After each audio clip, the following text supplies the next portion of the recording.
Hech qating kam bo'lib qolmaydi. Xotiningga yordam bersang. Aka, men uylanyapman. Turmushga chiqayotganim yo'q. Sizlarning maslahatinglar bo'lmadi. Qattiq gapirma deysizlarmi? Yordam ber deysizlarmi? Xo'p, mayli. Yoshsan-da hali.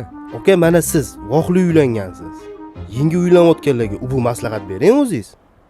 O'zingizni hayotingizdan kelib chiqib.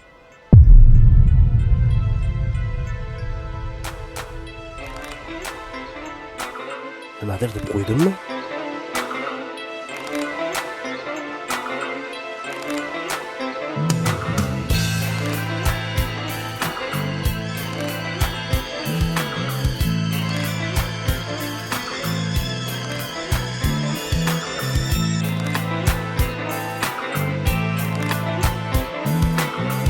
Ovqatlanmadingizmi? Och yurmang, iltimos. Aka, bir o'zingizmisiz? Priborlarni olsam bo'ladimi? Ha, overing. O'zimman.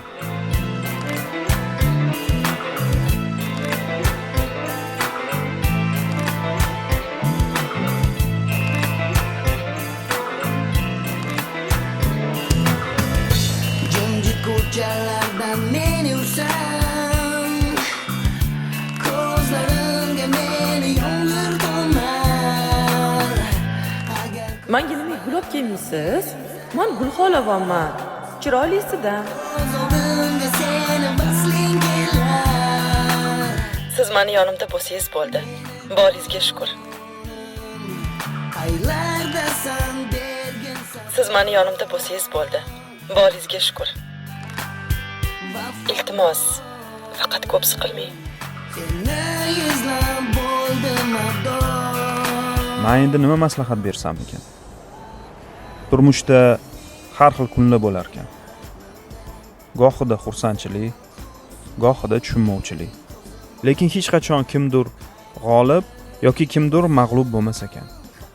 Siz ikkovingiz yo yutasiz, yo ikkovingiz ham yutqizasiz. O'shanga imkon borida bir-biringlarni qadrlaylar. Mehringlarni ayamanglar. Bir-biringlarni eshitishni o'rganinglar.